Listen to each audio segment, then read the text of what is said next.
태국에서 다른 외국인들이 불법 사업을 벌이고 있음에도 국가는 책임을 회피하려 합니다. 심지어는 다른 외국인을 정부 고위직 간부 자리에 놓고 군 세력마저 움직이기 시작하고 있는데요. 도대체 태국에서는 어떤 일이 일어나고 있는 걸까요? 안녕하세요. 저는 매들린 로스입니다. 미국 동부의 대학교에서 재학 중인 학생이죠. 저는 동아시아 정치에 특별한 관심이 있어요. 그래서 윌리엄 교수님의 국제정치와 주권 수업은 제게 가장 중요한 강의입니다. 교수님은 등장하시고 말씀하셨어요. 오늘 우리가 다룰 주제는 외국인의 범죄와 그것이 국가에 미치는 영향입니다. 여러분, 한 나라에 외국인이 들어와 범죄를 저지른다면 그 책임은 누구에게 있을까요? 범죄를 저지른 개인입니까? 아니면 그들을 무비자로 입국시킨 정책입니까? 윌리엄 교수님은 질문을 던진 후 학생들의 반응을 잠시 살펴보셨어요. 그리고는 몇 가지 국제적인 사례들을 소개하기 시작하셨습니다. 일본의 사례를 한번 살펴볼까요? 최근 일본에서는 불법 약물 밀매 조직이 관광비자로 입국한 외국인들을 이용해 확산되고 있습니다. 특히 2023년 도쿄 신주쿠 지역에서 적발된 대규모 필로폰 밀매 사건은 충격적이었죠. 외국인 10명이 연루되었는데 그들 모두 90일 무비자 입국 제도를 통해 들어온 사람들이었습니다. 교수님은 화면을 전환하여 일본 경찰이 압수한 불법 약물 사진을 보여주셨어요. 일본 정부는 이 사건 이후 특정 국가들에 대한 비자 심사를 강화했지만 이것이 국제관계에 마찰을 일으키기도 했습니다. 범죄자, 개인의 책임이라는 주장과 입국 정책의 허점이라는 주장이 맞서는 상황이었죠. 그리고 교수님은 유럽의 사례로 넘어가셨어요. 유럽, 특히 네덜란드와 벨기에에서는 중국인들이 운영하는 불법 가축 도축장이 발견되었습니다. 2022년 암스테르담 근교에서 적발된 이 시설들은 위생 기준을 무시한 채 운영되었고 도축된 고기는 현지 중국 레스토랑에 공급되었죠. 더 심각한 것은 이들이 도축 과정에서 발생한 폐기물을 그냥 하수구에 버려 환경오염을 일으켰다는 겁니다. 이런 사례들을 보면 범죄자, 개인의 책임과 함께 그들을 제대로 관리하지 못한 국가 시스템의 문제도 있다는 걸 알 수 있습니다. 그리고 이런 문제들이 국제관계, 특히 양국 간의 외교적 긴장을 초래하기도 하죠. 이러한 방향으로 흘러가는 한 국가가 있습니다. 이에 관련된 나라는 태국과 중국이죠. 태국에서는 최근 중국인 무비자 입국 허용 정책 이후 여러 형태의 불법 사업, 허위 광고, 면허증 위조, 경찰 사칭 사기가 기승을 부리고 있습니다. 저는 귀를 쫑긋 세웠어요. 동남아시아의 지정학적 상황은 제 연구 관심사 중 하나니까요. 특히 태국과 같은 국가들이 중국과 미국 사이에서 어떤 균형을 잡아가는지 항상 궁금했습니다. 태국 정부는 왜 이 사건들을 외교 문제로까지 확대하지 않고 조용히 덮으려 할까요? 경제 때문일까요? 아니면 중국과의 관계가 국가의 입을 막고 있는 걸까요? 강의실에서 웅성거림이 들렸습니다. 저는 손을 들어 질문했어요. 교수님, 태국은 중국에 얼마나 경제적으로 의존하고 있나요? 그리고 이런 문제를 공개적으로 다루지 않는 것이 장기적으로 태국의 주권에 어떤 영향을 미칠까요? 태국의 GDP에서 중국이 차지하는 비중은 지난 10년간 꾸준히 증가해 왔어요. 관광 수입만 해도 코로나 이전에는 전체 외국인 관광객의 30% 가까이가 중국인이었죠. 또한 중국은 태국의 인프라 프로젝트에 막대한 투자를 하고 있고요. 주권 문제는 더 복잡해요.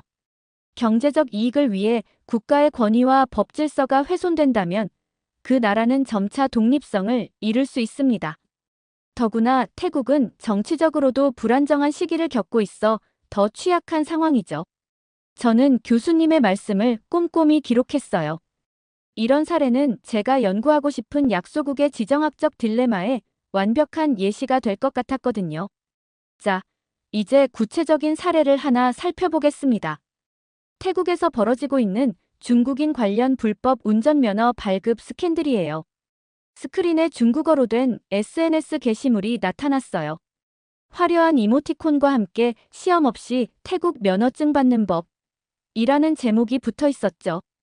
게시자는 바 니엠스라고 되어 있었고 가격은 2,000에서 6,000 바트라고 적혀 있었어요. 단 하루 만에 정식 면허증처럼 보이는 카드 제공이라는 문구가 큼직하게 적혀 있었습니다. 강의실이 갑자기 조용해졌어요. 모두가 화면을 집중해서 바라보고 있었죠. 이것은 중국 소셜미디어 플랫폼에서 실제로 유통되고 있는 광고입니다. 실제로 태국의 공식 운전면허 발급 수수료는 오토바이 255바트, 자동차 505바트에 불과합니다.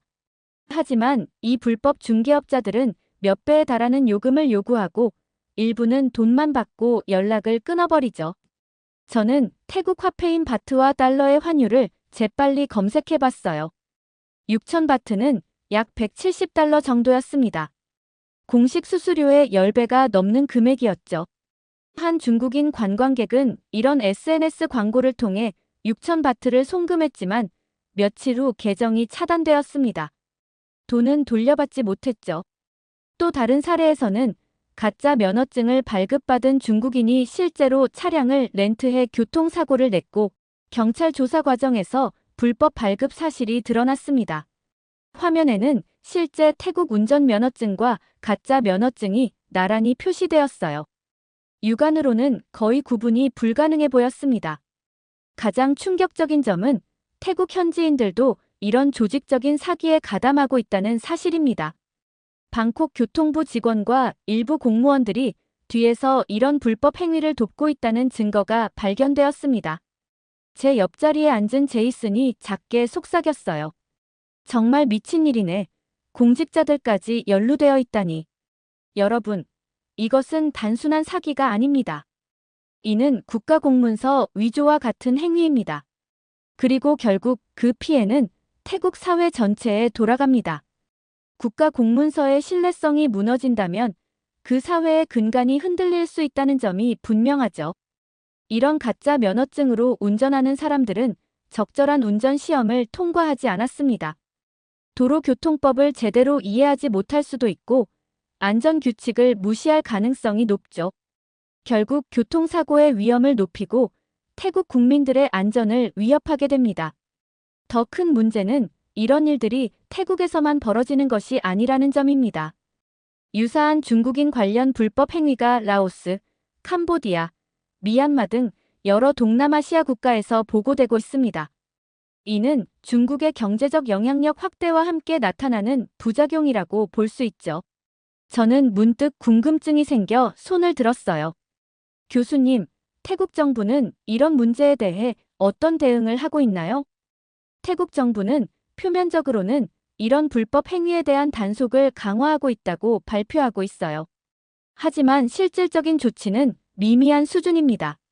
중국 관광객과 투자자들이 태국 경제에 미치는 영향을 고려하면 정부 입장에서는 이들에게 너무 강경한 조치를 취하기 어려운 상황이죠. 저는 이 모든 내용을 적으며 생각했어요. 국가가 경제적 이득을 위해 자국의 법질서와 문서 신뢰성까지 희생한다면 그것은 결국 장기적으로 더 큰 주권 침해로 이어지지 않을까? 교수님은 다음 슬라이드로 넘어가셨어요. 화면에는 태국 현지 신문의 헤드라인이 나타났습니다. 프라친부리 주지사, 중국인을 행정고문으로 임명 논란 확산. 프라친부리는 방콕에서 동쪽으로 약 150km 떨어진 태국 동부의 주요 산업지역이에요. 그곳의 주지사가 중국인을 공식 고문으로 임명했다는 소식은 충격적이었죠. 이 인물은 중국 국적자이며 태국 동부 경제회랑, 일명 이씨 산업단지와 관련된 기업들과 연계돼 있다고 알려졌습니다. 문제는 이 임명이 단순한 비공식 자문이 아니라 공식적인 국가 자문직이었다는 점입니다. 교수님은 다음 슬라이드로 넘어가셨고 그 중국인 고문의 사진이 등장했어요. 이 인물은 중국 내 대형 제조업체들과 긴밀한 관계를 맺고 있으며 특히 전기차 산업에 투자하는 중국 기업들과 깊은 연관이 있습니다.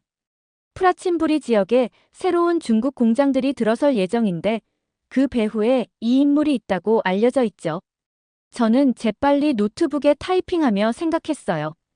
외국인이 태국 지방정부의 공식 자문으로 임명되다니, 이건 정말 이례적인 일이 아닐까?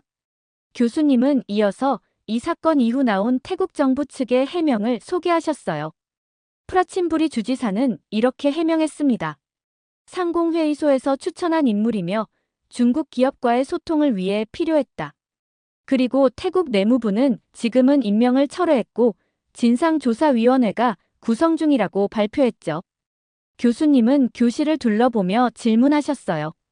여러분, 외국인이 지방정부의 자문직에 오르는 것이 흔한 일일까요? 특히 중국 같은 정치체계의 국가라면 정보 유출, 정책 왜곡의 위험은 없을까요? 학생들은 고개를 갸웃거렸고 몇몇은 작게 토론을 시작했어요. 저는 용기를 내어 손을 들었습니다. 교수님, 이런 임명에는 태국 중앙정부, 특히 패통탄 친나와 총리의 승인이 필요하지 않았을까요? 아무리 지방주지사라도 외국인을 공식 자문으로 임명하는 건 큰 결정인 것 같은데요. 교수님은 제 질문에 의미심장한 미소를 지으셨어요. 실제로 태국의 지방행정 체계에서 이런 중요한 인사결정은 중앙정부와의 협의 없이 이루어지기 어렵습니다. 특히 프라친부리 주지사와 패통탄 총리는 같은 정치적 배경을 가지고 있죠. 교수님은 화면에 패통탄 친나와 총리의 사진을 띄우셨어요. 패통탄 총리는 취임 이후 중국과의 경제 협력을 적극적으로 추진해왔습니다. 특히 그녀의 디지털 월렛 정책은 태국 국민 각각에게 1만 바트 약 280달러를 지급하는 대규모 경기 부양책인데 이 재원 마련을 위해 중국의 투자가 절실했죠. 교수님은 잠시 생각에 잠기시더니 말씀을 이어나가셨어요. 정치 분석가들은 중국인 고문 임명과 같은 사례가 우연이 아니라 중앙정부 차원의 중국 친화 정책의 일환이라고 보고 있습니다. 태국 총리가 이러한 사실을 모를 리 없다는 거죠. 오히려 암묵적으로 승인했을 가능성이 높습니다. 강의실이 갑자기 조용해졌어요. 이건 단순한 지방정부의 실수가 아니라 국가 지도부 차원의 정책적 결정일 수 있다는 의미였으니까요. 최근 태국 언론에 따르면 패통탄 총리는 중국과의 특별경제협력위원회를 직접 주재하고 있으며 프라친부리 지역의 중국 투자 유치에 개인적인 관심을 보이고 있다고 합니다. 그리고 이 위원회의 태국 측 위원 중 일부가 중국계 기업에서 자문료를 받고 있다는 의혹도 제기되고 있죠. 저는 이 모든 내용을 곱씹어봤어요. 이것은 단순한 외교적 협력을 넘어서는 문제인 것 같다. 한 국가의 정책 결정 과정에 외국 세력이 직접 개입할 수 있는 통로를 열어주는 것이니까. 교수님은 마지막으로 의미심장한 질문을 던지셨어요. 패통탄 총리는 이 문제를 거론할까요? 아니면 경제적 이익을 위해 이런 주권 침해 문제는 조용히 넘어갈까요? 저는 제 노트에 교수님의 질문을 적으며 그 아래에 제 생각도 덧붙였습니다. 국가 지도자가 외국 자본과 정치적 영향력 사이에서 균형을 잃으면 그 피해는 결국 국민에게 돌아간다. 패통탄 총리는 지금 그 위험한 줄타기를 하고 있는 것이 아닐까? 교수님은 다음 슬라이드로 넘어가셨어요.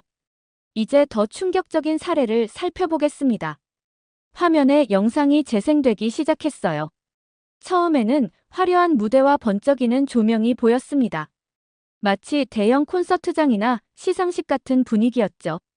카메라가 돌아가며 객석을 비추자 수천 명의 관객들이 환호하는 모습이 보였습니다. 이 행사는 태국 방콕 근교의 논타부리 임팩트 전시장에서 열린 야유프롱 신제품 발표회입니다. 야유프롱은 중국의 대형 회사죠. 영상은 계속 재생되었고 무대 위에서는 이제 중국인 CEO로 보이는 사람이 열정적인 연설을 하고 있었어요. 그런데 영상의 한 부분에서 제 눈을 의심할 수밖에 없는 장면이 나타났습니다. 행사장 곳곳에 태국 군복 차림의 인물들이 질서 유지를 하는 모습이 선명하게 포착된 거예요. 저는 놀라서 옆자리의 제이슨을 쿡 찔렀어요. 저거 군인 아냐? 제이슨도 놀란 표정으로 고개를 끄덕였습니다. 교수님은 영상을 일시 정지시키고 군복 차림의 인물들을 확대해서 보여주셨어요. 여러분이 방금 본 것은 태국 군인들이 중국 기업의 민간 행사에서 질서 유지 임무를 수행하는 모습입니다. 더 정확히는 이들은 태국 육군 헌병대 소속으로 추정되는 인물들이죠. 교수님, 그게 합법적인가요? 군인들이 민간 기업, 그것도 외국 기업의 행사에 동원되는 게 가능한 일인가요? 좋은 질문입니다. 태국 군 당국은 공식적으로 군 소속 인원에게 해당 임무를 지시한 바 없다고 성명을 발표했습니다. 하지만 그 영상 속 인물들은 현역 헌병으로 추정되며 현재 내부 조사 중이라고 합니다. 교수님은 다음 슬라이드로 넘어가셨고 거기에는 태국 육군 대변인의 인터뷰 내용이 요약되어 있었어요. 육군 대변인은 만약 군인들이 사적으로 이런 행사에 참여했다면 이는 군 규정 위반이며 엄중히 처벌할 것이라고 밝혔습니다.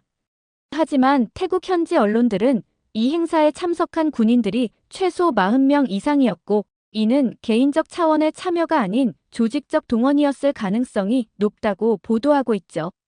이 사례에서 우리는 두 가지 중요한 질문을 던져볼 수 있습니다. 첫째, 누가 군인을 사적으로 행사에 동원했는가? 둘째, 군대 조직의 중립성과 국가 권위는 누가 지키는가? 그리고 교수님은 화면에 야유프롱 회사의 태국 내 활동 내역을 보여주셨어요. 이 회사는 최근 2년간 태국에서 급속도로 성장했으며 특히 방콕과 치앙마이 지역에 대규모 사무실을 열었다고 해요. 이 회사의 태국 지사장은 중국 국적자입니다.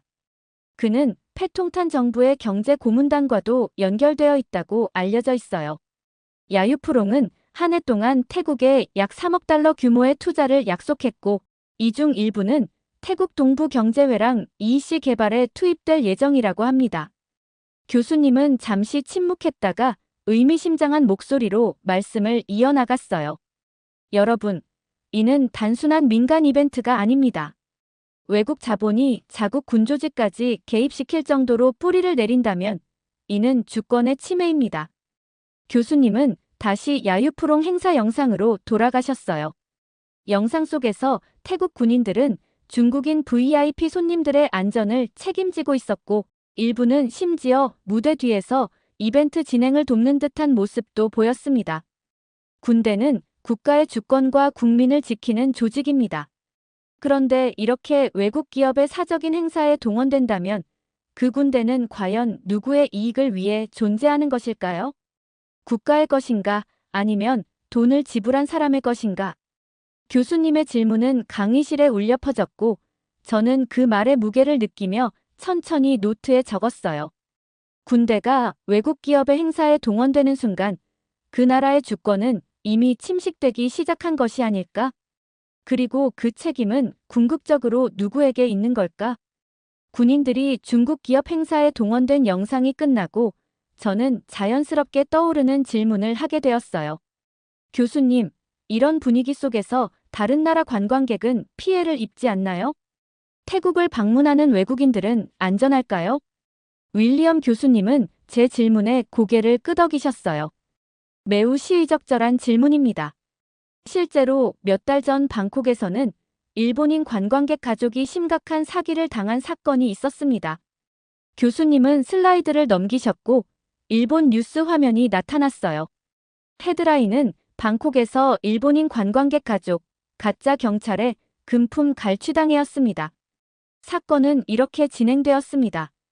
오사카에서 온 일본인 가족은 렌터카로 방콕 시내를 관광하고 있었어요. 그런데 갑자기 경찰복을 입은 이들이 차량을 세우더니 운전자의 면허증을 검사한다고 했죠. 그리고는 이 면허증은 가짜라며 체포하겠다고 협박했습니다. 교수님은 잠시 말을 멈추고 교실을 둘러보셨어요. 이 가족은 공포에 질렸고 결국 벌금이라며 요구한 2만 바트 약 570달러를 지불했습니다. 나중에 알고 보니 이들은 경찰이 아닌 중국계 범죄 조직이었죠. 실제 태국 경찰은 이런 식의 즉석 벌금 부과를 하지 않습니다. 저는 충격을 받고 더 질문하려 했는데 교수님이 말을 이어가셨어요. 흥미롭게도 지난주에는 비슷한 상황에 처한 한국인 관광객들이 있었습니다. 그들도 가짜 경찰들에게 차를 세워달라는 요청을 받았지만 김 씨는 즉시 의심을 품었어요. 그는 먼저 국제운전면허증을 제대로 발급받았다는 것을 알고 있었고 실제 경찰서로 함께 가자고 제안했습니다. 또한 그 자리에서 한국 대사관에 전화를 걸겠다고 하자 가짜 경찰들은 황급히 자리를 피했죠. 강의실에서 감탄하는 소리가 들렸어요. 한국인은 귀국 후 이 경험을 SNS에 공유했고 덕분에 다른 한국인 관광객들도 주의를 기울이게 되었습니다. 이처럼 정보 공유와 경각심이 피해를 줄일 수 있는 좋은 예시죠. 교수님은 심각한 표정으로 말씀을 마무리하셨어요. 하지만 이런 사건이 계속된다면 태국은 관광국으로서의 신뢰를 잃게 됩니다. 피해자는 외국인이고 책임은 결국 태국 정부에 돌아갑니다. 관광업이 GDP의 약 20%를 차지하는 태국으로서는 치명적인 타격이 될 수 있죠. 저는 노트북에 교수님의 말씀을 받아 적으며 생각했어요. 관광객의 안전이 보장되지 않는 나라에 누가 가고 싶어 할까?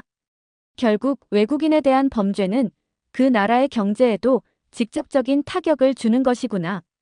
오늘 우리는 여러 사례를 통해 태국의 현재 상황을 살펴봤습니다. 패통탄 총리는 중국 자본 유치를 통해 태국 경제를 부양하려 합니다.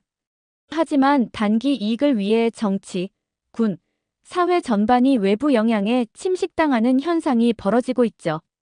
교수님은 교실 전체를 둘러보시며 의미심장한 질문을 던지셨어요.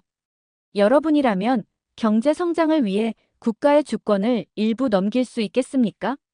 강의실은 잠시 침묵에 빠졌어요. 모두가 이 무거운 질문을 곱씹고 있는 듯 했습니다. 저는 제 노트에 교수님의 질문을 적고 그 아래에 생각을 덧붙였어요. 진정한 발전은 돈이 아니라 신뢰와 질서, 독립성에서 시작되는 게 아닐까? 그때 제 옆자리에 앉아있던 타이완 출신의 린이 손을 들었어요. 교수님, 저는 이런 상황에 태국이 중국과의 관계를 재고해야 한다고 생각하는 전문가들도 있을까요? 교수님은 미소를 지으셨어요. 실제로 많은 동남아시아 전문가들은 태국이 중국 한 나라에 과도하게 의존하는 것보다 한국, 일본, 미국 등 다양한 국가들과의 균형 있는 협력 관계를 구축해야 한다고 조언하고 있어요. 교수님은 새로운 슬라이드를 보여주셨어요. 거기에는 베트남과 인도네시아의 사례가 비교되어 있었습니다. 베트남과 인도네시아는 최근 몇 년간 한국과의 경제 협력을 크게 강화했습니다. 특히 베트남의 경우 삼성전자와 같은 한국 기업들의 대규모 투자를 유치하면서도 자국의 주권과 법 체계를 지키는 균형을 유지하고 있죠. 한국은 기술 이전과 현지 인력 양성에도 적극적이어서 장기적으로 베트남의 자체 발전 역량을 키우는 데 기여하고 있습니다. 교수님은 다음 슬라이드로 넘어가셨고 거기에는 태국, 한국 관계에 대한 전문가들의 의견이 정리되어 있었어요. 아세안 연구센터의 프라윗 박사는 태국은 베트남과 인도네시아 모델을 참고해 한국과 같은 민주주의 국가들과의 협력을 강화해야 한다고 주장합니다. 그는 한국은 과거 군사 독재에서 민주화를 이룬 경험이 있어 태국의 민주주의 발전에도 좋은 파트너가 될 수 있다고 말했죠. 저는 이 내용을 빠르게 필기하며 생각했어요. 국가 간 협력도 가치관과 제도의 유사성이 중요한 요소가 될 수 있겠구나. 교수님은 마지막으로 강조하셨어요. 태국의 사례는 개발도상국들이 경제 발전과 국가 주권 사이에서 어떤 균형을 찾아야 하는지 보여주는 중요한 사례입니다. 단기적인 경제적 이익만 추구하다 보면 장기적으로는 더 큰 대가를 치를 수 있습니다. 여러분은 국제 정치를 공부하는 학생으로서 이런 복잡한 상황에서 국가들이 어떤 선택을 해야 하는지 깊이 고민해 보시기 바랍니다. 경제 발전을 위해 외국 자본을 적극적으로 유치하는 것은 필요하지만 그 과정에서 국가의 주권과 국민의 안전, 사회의 질서가 훼손된다면 그것은 진정한 발전이라 할 수 없을 것입니다. 이렇게 태국의 정부기관마저 중국에 물들어가는 사연 어떻게 들으셨나요? 중국인들이 태국에서 불법 사업을 벌이는 일에 충격을 받게 되었고 이 사건을 알면서도 묵인하려는 태국 정부를 보니 너무 충격적이었습니다. 여러분들의 의견은 어떠신가요? 다양한 의견을 댓글을 통해 공유해주세요. 긴 영상 시청해주셔서 감사드리고 영상 재미있으셨다면 구독과 좋아요 부탁드립니다. 태국 노동자들이 현재 미쳐 날뛰고 있습니다. 그들은 태국과 중국이 협력하여 자기 동료들을 죽였다고 이야기하며 중국 기업과 연결된 공사 현장에서 일하지 않는다고 시위를 하고 있습니다. 중국 기업이 태국의 건물 시공을 장악했기 때문인데요. 그리고 다른 기업 공사 현장의 지원율은 미친 듯이 솟아오르고 있습니다. 도대체 어떤 충격적인 사건이 있었던 걸까요? 안녕하세요. 저는 제시카 밀러입니다. 브라운 대학교 국제관계학과 3학년생이죠. 평범한 대학 생활을 보내고 있었지만 그날 스펜서 교수님의 강의는 제 인생의 방향을 바꿔놓았죠. 스펜서 브룩스 교수님은 평소와 다른 심각한 표정으로 말씀하셨어요. 여러분, 때론 한 나라의 총리가 국민을 위험에 빠뜨리기도 합니다. 그 이유는 단 하나, 보이지 않는 거래 때문입니다. 교수님의 목소리는 낮고 무거웠지만 그 안에 담긴 분노가 느껴졌어요. 저는 무의식적으로 등을 꼿꼿이 세우고 필기 준비를 했습니다. 스크린에는 충격적인 이미지가 나타났습니다. 완전히 무너진 고층 건물, 먼지 구름 속에서 헤매는 구조대원들, 그리고 절망에 빠진 시민들의 모습이었어요. 제 심장이 빠르게 뛰기 시작했습니다. 방콕에서 발생한 30층 건물 붕괴 사고입니다. 이건 단순한 사고가 아닙니다. 2025년 우리는 지금 이 나라가 어떤 기로에 서 있는지를 보게 될 것입니다. 저는 숨을 깊게 들이마셨어요. 교수님의 눈빛에서 이것이 단순한 시사 토론이 아니라는 것을 직감했습니다. 이것은 권력, 돈, 그리고 인간의 생명이 뒤엉킨 국제 정치의 어두운 이면에 관한 이야기였죠. 다음 슬라이드에는 중국철도 19그룹이라는 글자와 함께 거대한 건설 현장의 사진이 나타났습니다. 여러분, 왜 중국 국영기업이 태국의 주요 건설 프로젝트들을 독점하다시피 맡고 있는지 생각해 보셨나요? 교수님의 질문에 강의실은 고요했어요.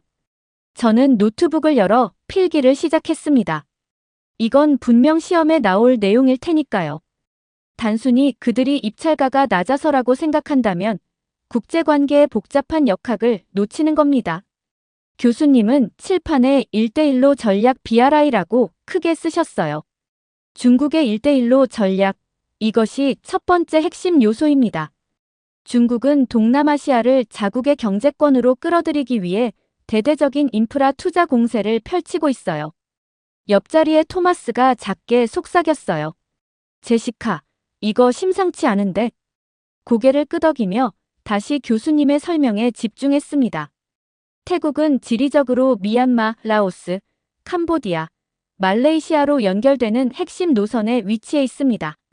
중국의 입장에서는 전략적으로 매우 중요한 위치죠. 이것이 중국 국영기업, 특히 철도와 건설 분야 기업들이 태국의 인프라 사업에 대거 참여하는 이유입니다. 스크린에는 태국 지도가 나타났고 여러 건설 프로젝트 위치가 빨간색 점으로 표시되었어요. 놀랍게도 그 점들은 마치 거미줄처럼 태국 전역을 덮고 있었습니다. 두 번째 요소는 태국 정부와의 밀접한 협력 관계입니다. 태국은 외국 자본 유치를 국가 성장 전략의 일환으로 삼고 있어요. 특히 현 패통탄 친나와 총리 체제는 중국과의 관계를 매우 중요시하고 있죠. 교수님은 잠시 멈추시더니 우리를 둘러보셨어요. 그의 시선은 무겁고 진지했습니다. 이 지점에서 의혹이 시작됩니다. 태국 정부 관계자들과 중국 기업 간의 비공식적인 커넥션이 있다는 소문과 의혹성 보도들이 있어요. 방콕 감사원 건물 붕괴 사고 이후 해당 시공사가 태국 내 다른 주요 공공 프로젝트도 맡고 있었다는 사실이 드러나면서 유착 의혹이 제기되었습니다. 저는 손을 들었어요. 교수님, 중국 기업들이 입찰에서 계속 선정되는 이유가 있을까요? 단순히 정치적 이유만으로는 설명하기 어려울 것 같은데요. 세 번째 요소가 바로 그것과 관련이 있죠. 중국 건설사들은 엄청난 자금력과 인력 동원 능력을 갖추고 있습니다. 현지 기업보다 낮은 가격에 대형 공사를 맡을 수 있고 공사 기간도 단축할 수 있죠. 교수님은 다음 슬라이드로 넘겼습니다. 태국 현지 신문의 헤드라인이 보였어요. 중국 기업들이 태국 건설 시장을 잠식하고 있다. 태국 현지 기업들은 불만을 토로하고 있지만 가격 경쟁력에서 밀리기 때문에 정부는 계속 중국 기업을 선택하고 있습니다. 강의실 뒤쪽에서 누군가 질문했어요. 그렇다면 사고는 왜 일어났습니까? 경쟁력이 있다면서요. 교수님의 표정이 어두워졌습니다. 여기서 더 깊은 문제가 시작됩니다. 태국 내 건설 승인 과정의 불투명성입니다. 중국 기업에게 입찰 자격을 유리하게 설계한 것 아니냐는 의혹이 있어요. 정치적 후원금이나 리베이트 루머도 존재하지만 공식적으로 밝혀진 건 없습니다.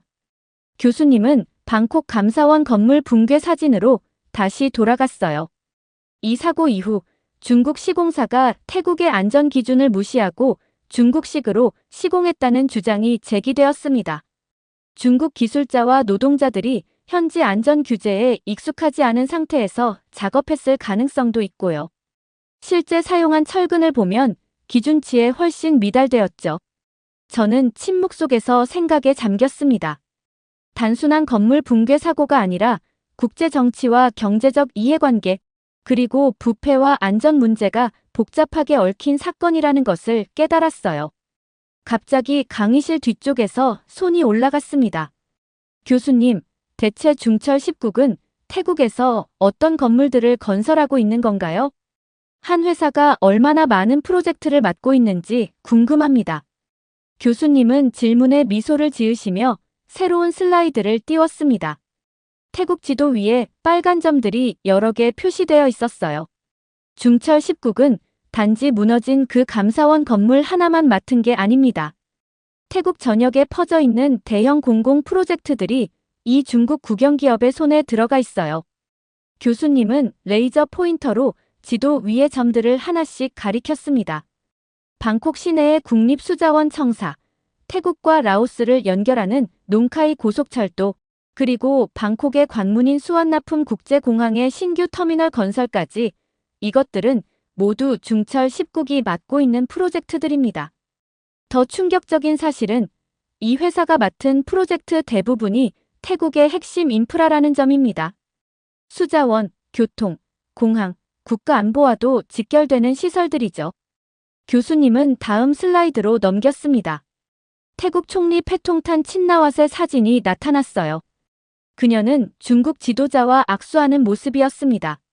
감사원 건물 붕괴 사고 이후 패통탄 총리는 중철 10국이 맡고 있는 모든 프로젝트에 대한 전면적인 조사를 지시했습니다. 교수님은 잠시 말을 멈추고 우리를 바라보셨어요. 그의 시선은 무언가를 암시하고 있었습니다. 하지만 태국 내 일부 정치 분석가들과 언론인들은 의문을 제기했습니다. 교수님은 작은 목소리로 태국 신문의 인터뷰 내용을 인용했어요. 그녀가 몰랐을 리 없습니다. 그녀는 중국과 특별한 관계에 있습니다. 강의실은 다시 무거운 침묵에 잠겼습니다. 저는 노트북에 빠르게 타이핑했어요. 이 발언이 어떤 의미인지는 명확했습니다. 총리가 중국과의 관계에서 개인적인 이해관계가 있을 수 있다는 암시였죠. 태국의 한 조사 기자는 패통탄 총리 가족과 중철 10국 사이에 비공식적 연결고리가 있다고 주장했지만 충분한 증거를 제시하지 못했습니다. 저는 이 상황의 심각성을 느꼈어요. 한 국가의 주요 인프라가 외국 기업에 의해 장악되고 그 과정에서 정치적 유착 관계가 의심되는 상황.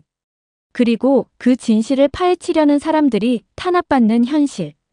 이것이 바로 교수님이 말씀하신 보이지 않는 거래의 어두운 실체였습니다. 교수님은 다음 슬라이드로 넘어가셨어요. 화면에는 복잡한 입찰 서류와 계약서들의 이미지가 나타났습니다.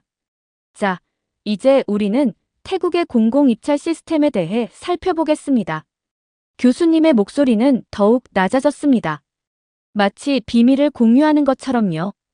태국의 공공 입찰 시스템은 정교하게 설계된 쇼입니다. 중국 기업이 따도록 기울어진 운동장이 있었죠. 저는 귀를 쫑긋 세웠어요. 기울어진 운동장이라는 표현이 너무나 직접적이었기 때문이죠. 첫째, 입찰 조건을 살펴보세요. 입찰가 기준에서 최근 5년간 10억 달러 이상의 유사 프로젝트 실적과 같은 조건들이 있습니다. 태국 현지 기업들은 이런 조건을 충족시키기 어렵죠. 반면 중국 국영 기업들은 쉽게 이 기준을 통과합니다. 교수님은 다음 슬라이드로 넘어갔어요. 둘째, 빠른 공사 속도와 자금력입니다. 중국 기업들은 국가의 전폭적인 지원을 받고 있어 거의 무제한의 자금력을 가지고 있습니다. 또한 단기간에 대규모 인력을 동원할 수 있는 능력도 갖추고 있죠. 세 번째는 바로 내부 관료들과의 커넥션, 암묵적 후원입니다. 확증된 사실은 아니지만 중국 기업들이 태국 고위 관료들과 맺고 있는 비공식적인 관계가 입찰 과정에 영향을 미친다는 분석이 있습니다. 이 모든 것들은 결국 중국의 1대1로 전략의 일환입니다. 중국은 태국을 자국 경제권으로 끌어들이려는 목표를 오랜 시간 추진해왔습니다. 이것은 단순한 건설 사업이 아니라 지정학적 영향력 확대 전략인 것이죠. 교수님은 잠시 물을 마시고 마지막 슬라이드를 보여주셨어요. 태국의 유명한 정치 분석가의 인터뷰 내용이었습니다. 태국의 저명한 정치 분석가는 패통탄 친나와 총리가 이번 사고로 인한 여론의 비판이 잠잠해지면 다시 중국과의 관계 유지를 위해 노력할 것이라고 예측했습니다. 경제적 이해관계가 너무 깊게 얽혀 있기 때문이죠. 저는 이 모든 정보를 받아들이며 깊은 생각에 잠겼어요. 국제관계는 표면적으로 보이는 것보다 훨씬 복잡하고 어두운 이면이 있다는 것을 실감했습니다. 그리고 한 나라의 국민 안전이 그 속에서 희생될 수 있다는 사실이 가슴 아팠어요. 교수님은 다음 슬라이드로 넘어가셨어요. 화면에는 방콕 거리에서 시위하는 군중들의 사진이 가득했습니다. 사람들은 손에 피켓을 들고 있었고 그중 일부는 검은 옷을 입고 희생자들을 추모하는 모습이었어요. 감사원 건물 붕괴 사고 이후 태국 내에서 비판 여론이 급격히 커졌습니다. 교수님은 슬라이드를 천천히 넘기시며 설명을 이어가셨어요. 부실 자재, 불투명한 입찰 과정, 약속된 기간을 지키지 못한 공사 지연, 그리고 가장 중요한 것은 국민의 생명이 위협받고 있다는 인식이 확산되었죠. 저는 사진 속 태국 시민들의 분노와 슬픔이 담긴 표정을 보며 가슴이 아팠어요. 특히 한 사진이 눈에 띄었는데 작업복을 입은 건설 노동자들이 대규모로 모여 있었습니다. 저 시위는 뭔가요, 교수님? 제가 손을 들어 물었어요. 저것은 태국 건설 노동자 연합의 시위입니다. 그들은 중국과 태국 정부의 유착관계가 우리 동료들을 죽였다라는 문구가 적힌 플래카드를 들고 있습니다. 교수님은 다음 사진으로 넘어갔어요. 거대한 인파가 방콕 민주기념탑 주변을 가득 메운 모습이었습니다. 이 시위에는 단순히 건설 노동자들만이 아니라 일반 시민들도 대거 참여했습니다. 안전한 태국을 위해 우리 아이들의 미래를 팔지 마라와 같은 구호들이 외쳐졌죠. 교수님은 이번에는 태국 신문 헤드라인들을 보여주셨어요. 흥미로운 점은 이러한 여론의 변화가 태국 내 건설 시장에도 영향을 미치고 있다는 것입니다. 최근 몇 주간 한국 건설사들의 태국 내 지원율이 무려 300% 증가했다는 보도가 있었습니다. 저는 놀라서 눈을 크게 떴어요. 왜 하필 한국 기업들인가요? 교수님은 미소를 지으셨습니다. 태국의 유명한 경제 전문가 박사의 인터뷰를 보여드리겠습니다. 화면에는 노년의 태국인 경제학자가 나타났고 자막과 함께 그의 말이 인용되었어요. 우리는 한국 기업들과 협력해야 합니다. 그들은 품질과 안전을 중시하며 장기적 파트너십을 추구합니다. 단기적 이익만을 추구하는 협력 관계는 결국 우리 국민의 생명을 위험에 빠뜨립니다. 교수님은 계속해서 다양한 태국 전문가들의 인터뷰를 보여주셨어요. 도시계획자와 건축기술자들 또한 같은 목소리를 내고 있습니다. 방콕 건축가 협회장인 수차트 씨는 이렇게 말했습니다. 한국의 인프라 기술은 이미 최고 수준입니다. 무너지는 신뢰 대신 새로 쌓아야 할 신뢰가 필요합니다. 교수님은 잠시 멈추시고 강의실을 둘러보셨어요.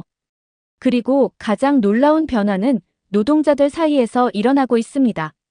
화면에는 중국 건설 현장 앞에서 태국 노동자들이 줄을 서서 사직서를 제출하는 모습이 나타났어요. 많은 태국 노동자들이 중국 기업에서 일하기를 거부하고 있습니다. 한 노동자는 지역 뉴스와의 인터뷰에서 개죽음 당하기 싫다고 말했죠. 대신 그들은 한국 건설사 취업 설명회에 몰려들고 있습니다. 다음 슬라이드에는 한국 건설사의 채용 설명회에 긴 줄을 선 태국 노동자들의 모습이 보였어요. 서울건설과 현대건설의 태국 지사는 지난주 채용 공고를 냈는데 단 하루 만에 지원서가 마감되었다고 합니다. 경쟁률이 너무 높아서 실업자들이 급증하는 상황이 되었습니다. 교수님은 태국 노동부 장관의 기자회견 영상을 재생하셨어요. 태국 정부도 이러한 변화를 인식하고 있습니다. 노동부 장관은 모든 건설 현장의 안전 점검을 강화하고 노동자들의 권리를 보호하기 위한 새로운 법안을 준비 중이라고 발표했습니다. 저는 이 모든 변화를 필기하며 생각했어요. 한 건물의 붕괴가 국가 전체의 정치, 경제, 사회적 변화를 가져오고 있다는 사실이 놀라웠습니다.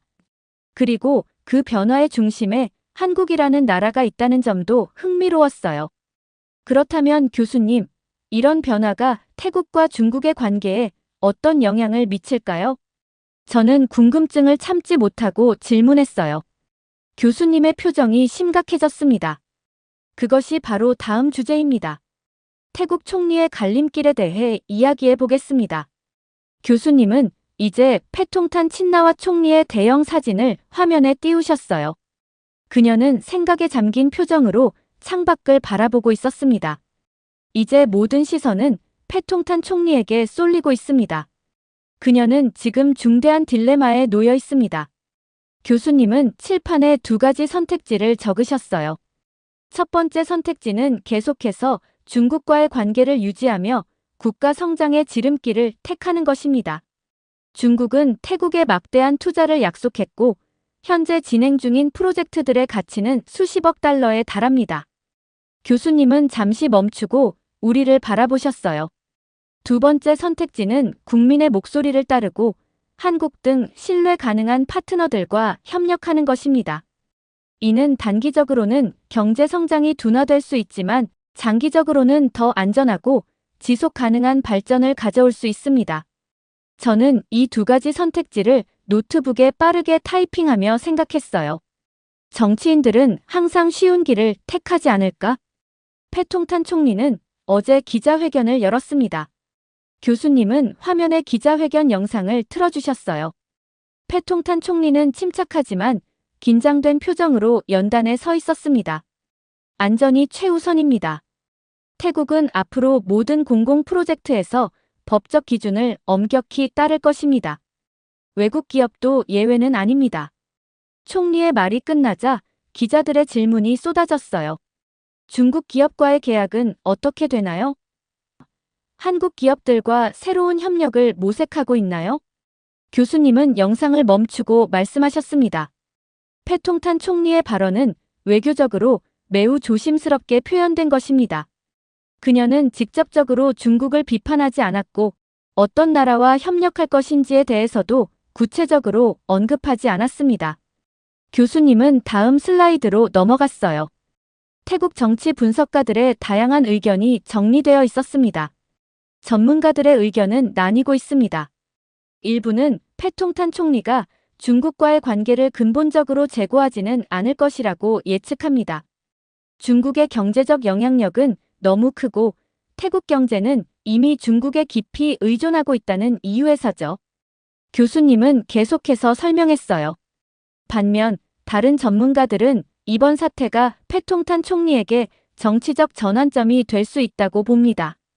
내년에 총선이 예정되어 있고 국민들의 안전에 대한 우려를 무시하면 정치적으로 큰 타격을 입을 수 있기 때문입니다. 강의실은 조용했어요. 모두가 교수님의 말씀에 집중하고 있었습니다.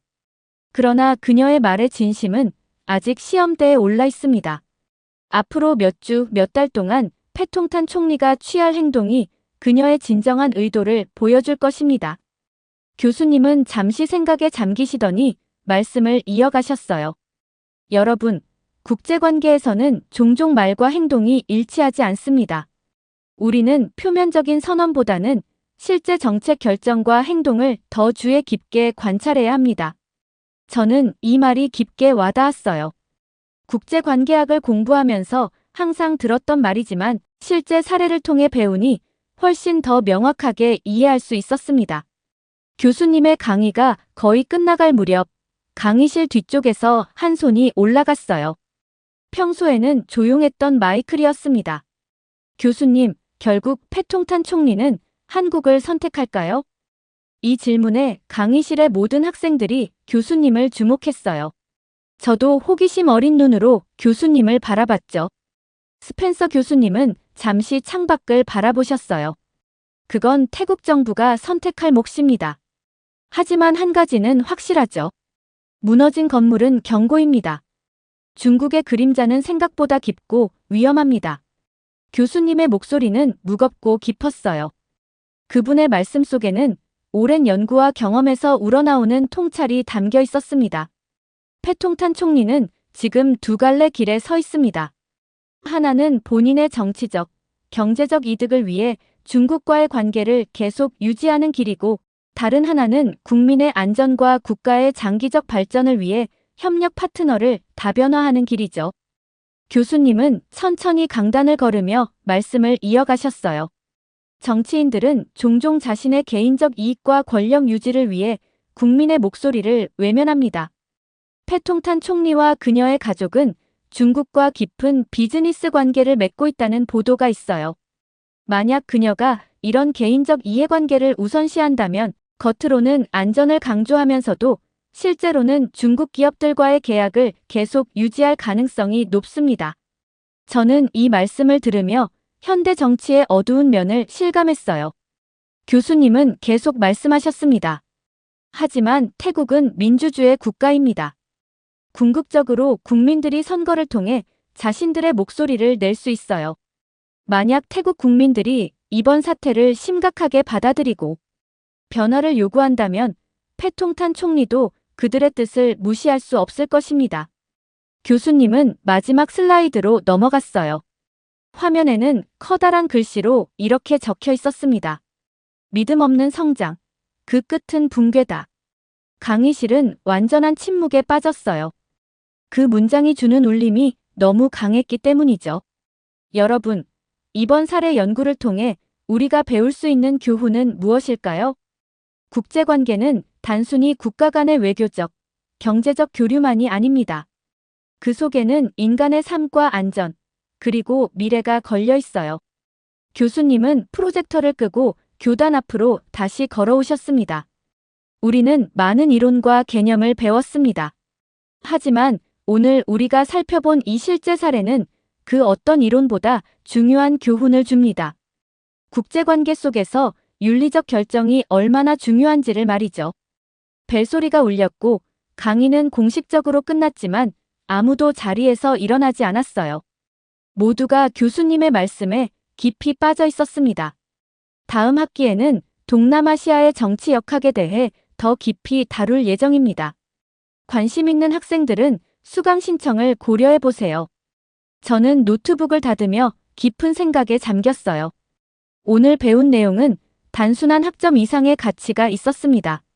국제관계가 실제로 어떻게 작동하는지, 그리고 그 속에서 인간의 생명과 가치가 어떻게 다루어지는지에 대한 생생한 교훈이었어요. 강의실을 나서면서 저는 결심했습니다. 언젠가 저도 이런 국제 문제의 현장에서 일하게 된다면 항상 인간의 존엄과 안전을 최우선으로 생각하는 사람이 되어야겠다고요. 스펜서 교수님의 오늘 강의는 제 인생의 방향을 바꿔놓았을지도 모릅니다. 캠퍼스를 걸으며 저는 생각했어요. 태국의 선택이 어떻게 될지, 그리고 그 선택이 가져올 결과가 어떨지는 아직 알 수 없지만 한 가지는 분명했습니다. 우리가 추구하는 성장과 발전은 인간에 대한 믿음과 존중 위에 세워져야 한다는 것을요. 이렇게 중국이 뿌리 깊게 박힌 태국에서 벌어진 사건에 대한 사연 어떻게 들으셨나요? 저도 중국산 제품을 믿지 못할 때가 많았는데 사람들의 목숨까지 빼앗아가는 상황이 생기니 마음이 좋지 않았습니다. 또 이러한 상황에서 한국 시공사가 세계적으로 좋은 평판을 받고 있다는 사실에 뿌듯함을 느꼈습니다. 여러분들의 의견은 어떠신가요? 다양한 의견을 댓글을 통해 공유해주세요. 긴 영상 시청해주셔서 감사드리고 영상 재미있으셨다면 구독과 좋아요 부탁드립니다. 태국에서 충격적인 사건이 벌어졌습니다. 보복성 테러가 일어나고 있고 또 다른 추가 피해가 일어날 수도 있는 상황이라고 합니다. 이에 세계 각국에서 여행 경보가 발령됐는데요. 도대체 태국에서는 어떤 일이 일어나고 있는 걸까요?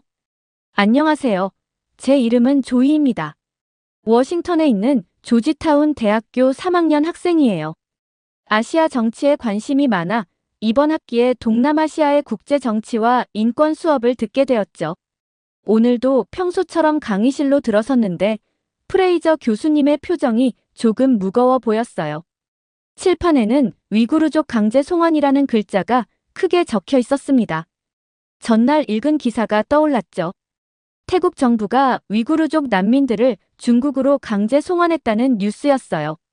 오늘은 최근 태국에서 발생한 위구르족 강제 송환 사건에 대해 이야기해 보겠습니다. 위구르족은 중국 신장 지역의 소수 민족으로 독립을 주장하며 중국 정부와 갈등 관계에 있죠. 중국 정부의 감시와 탄압을 피해 많은 위구르인들이 탈출을 시도하고 있습니다. 교수님의 설명을 들으며 저는 몇 주 전 읽었던 논문을 떠올렸어요. 위구르족이 겪고 있는 인권 침해 사례에 관한 내용이었죠. 당시 읽으면서 많이 충격을 받았습니다. 이들 중 일부는 태국으로 도망쳐 난민 신분을 요청했지만 태국 정부는 최근 이들을 중국으로 강제 송환했습니다. 이 결정은 국제사회로부터 강한 비판을 받고 있어요. 교수님의 말씀이 끝나자마자 강의실 앞쪽에 앉아있던 마이클이 손을 들었어요. 교수님, 태국 정부의 결정은 명백한 인권 침해라고 생각합니다. 강제 송환된 위구르족이 중국에서 어떤 대우를 받을지는 불 보듯 뻔한 일인데 국제사회는 왜 적극적으로 개입하지 않는 걸까요? 마이클의 발언에 저도 고개를 끄덕였어요. 하지만 곧바로 옆자리에 앉은 리사가 반론을 제기했죠. 하지만 태국 입장에서 보면 중국과의 관계를 유지하는 게 경제적으로 더 이득이겠죠. 미국도 위구르족 문제를 강하게 제기하면서도 중국과의 무역을 끊지는 않잖아요. 리사의 말을 듣자 불편한 마음이 들었습니다.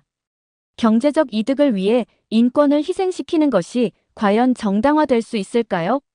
제가 반박하려는 순간 교수님이 질문을 던지셨어요. 그렇다면 태국이 이런 결정을 내린 것이 단순한 외교적 판단이었을까요? 아니면 더 깊은 배경이 있는 걸까요? 교수님의 질문에 강의실이 잠시 조용해졌습니다. 저는 손을 들고 말했어요. 제 생각에는 태국의 결정 뒤에는 중국과의 경제적 의존성뿐만 아니라 동남아시아 지역의 복잡한 지정학적 상황도 영향을 미쳤을 것 같아요. 하지만 그렇다고 해서 인권 침해가 정당화될 수는 없다고 생각합니다. 제 발언 이후 강의실은 더욱 활발한 토론의 장이 되었죠. 다양한 의견이 오갔어요.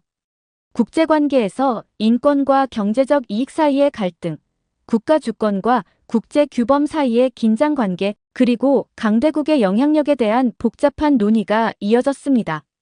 토론이 절정에 달했을 때 교수님이 다시 개입하셨어요. 여러분의 열정적인 토론 감사합니다. 이제 태국 내에서 벌어지고 있는 또 다른 갈등에 대해 이야기해 보려고 합니다. 위구르족 문제 외에도 태국 사회에는 다른 중요한 이슈가 있거든요. 교수님의 말씀에 저는 호기심이 생겼습니다. 태국에서 어떤 갈등이 일어나고 있는 걸까요? 메모장을 준비하며 교수님의 다음 말씀을 기다렸어요. 국제 정치는 언제나 복잡하고 다층적인 것 같아요. 표면적으로 보이는 것 이상의 이야기가 항상 숨어 있죠.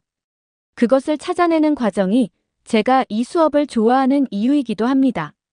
교수님이 슬라이드를 넘기셨어요. 화면에는 태국 정부의 위구르족 강제 송환 이후 국제사회의 반응을 보여주는 뉴스 헤드라인들이 가득했습니다. 위구르족 강제 송환 이후 태국 정부는 국제사회로부터 엄청난 비판을 받았습니다. UN 인권위원회, 국제 앰네스티, 휴먼 라이츠 워치 등 수많은 국제기구들이 태국의 결정을 맹비난했죠. 그런데 여기서 흥미로운 점은 태국 정부의 이런 결정이 국제적으로 내로남불이라는 비판을 받고 있다는 겁니다. 이게 무슨 뜻일까요?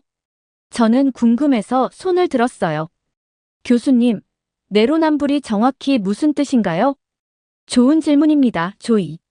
내로남불은 내가 하면 로맨스, 남이 하면 불륜의 줄임말로 자신의 행동과 타인의 동일한 행동에 대해 이중잣대를 적용하는 것을 의미합니다. 태국의 경우 위구르족 난민은 신속하게 중국으로 송환하면서 정작 자국민이 해외에서 불법 체류자 문제를 일으킬 때는 무관심하다는 비판을 받고 있어요.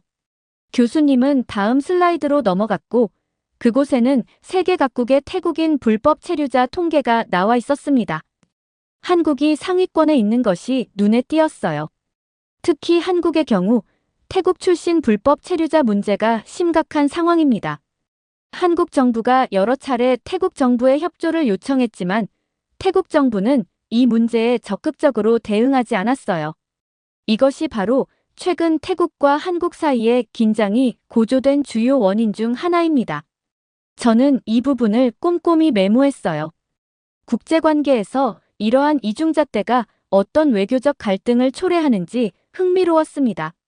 최근 서울 강남에서 태국 조직이 연루된 대규모 불법 약 유통 사건이 발생했어요. 이 사건으로 한국 내 여론이 급격히 악화되었고 한국 정부는 태국 불법 체류자에 대한 단속을 강화했습니다. 심지어 강제 송환까지 고려하는 상황이죠.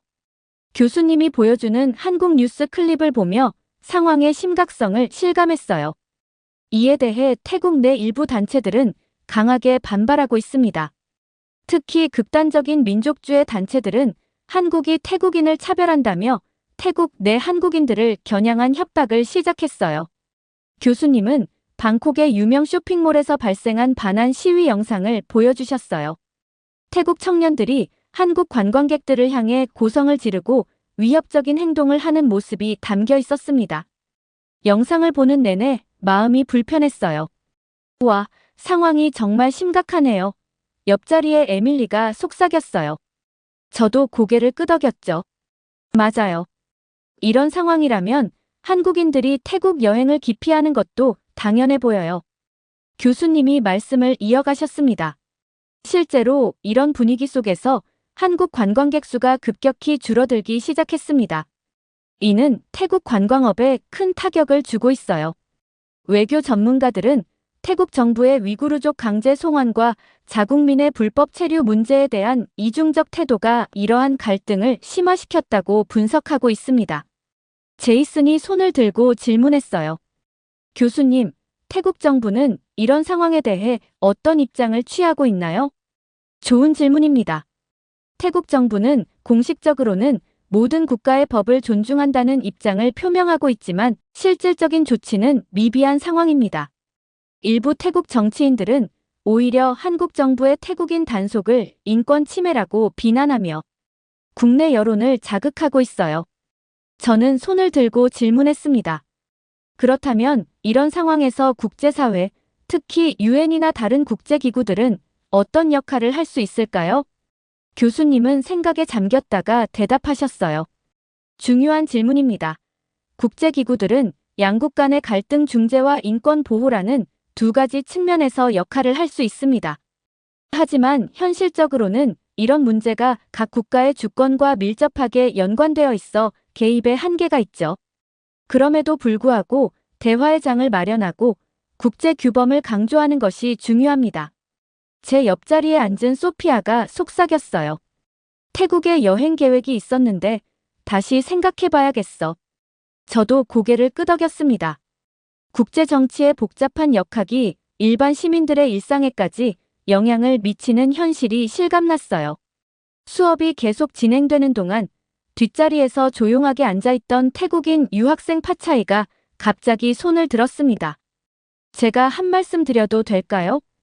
파차이의 목소리가 약간 떨렸어요. 물론입니다. 당신의 의견은 우리에게 매우 중요해요. 저는 이 논의가 불공정하게 진행되고 있다고 생각해요. 마치 태국만 잘못한 것처럼 말이죠. 하지만 한국도 먼저 잘못한 부분이 있어요. 강의실이 갑자기 조용해졌습니다. 모두가 파차이를 주목하고 있었죠. 한국 언론은 태국인 불법 체류자들의 범죄만 과장해서 보도하고 있어요. 대부분의 태국인은 성실하게 일하고 있는데 소수의 범죄자들 때문에 모든 태국인이 범죄자 취급을 받고 있죠. 이건 명백한 인종차별이에요. 파차이의 목소리가 점점 높아졌어요.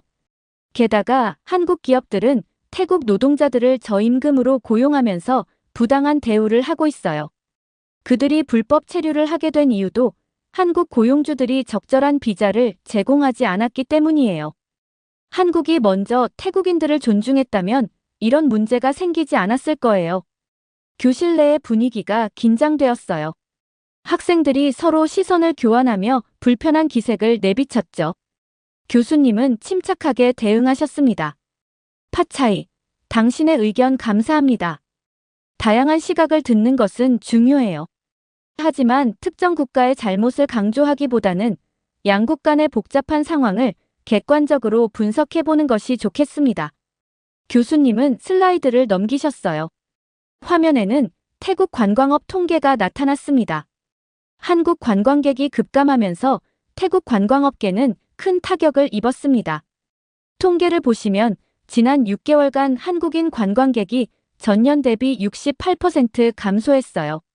화면에 표시된 그래프는 급격한 하락세를 보여줬어요. 저는 놀라움을 금치 못했습니다.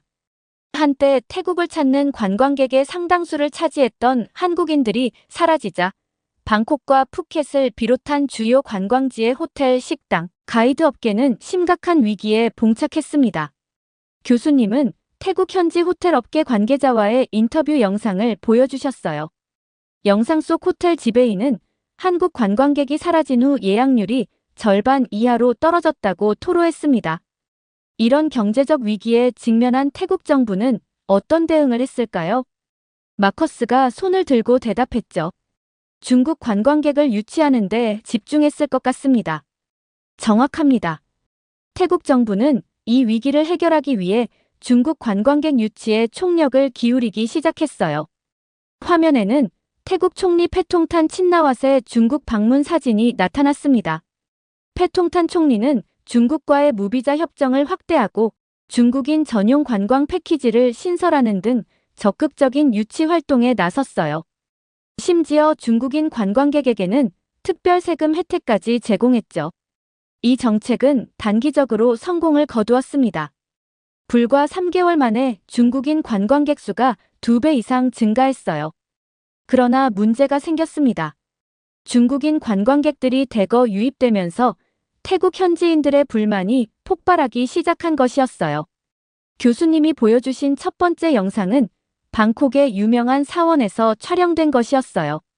중국인 관광객들이 시끄럽게 떠들고 신성한 공간에서 부적절한 행동을 하는 모습이 담겨 있었습니다. 방콕의 와포 사원에서는 중국인 관광객들이 시끄럽게 떠들고 예절을 지키지 않아 승려들이 불만을 공개적으로 표출했습니다.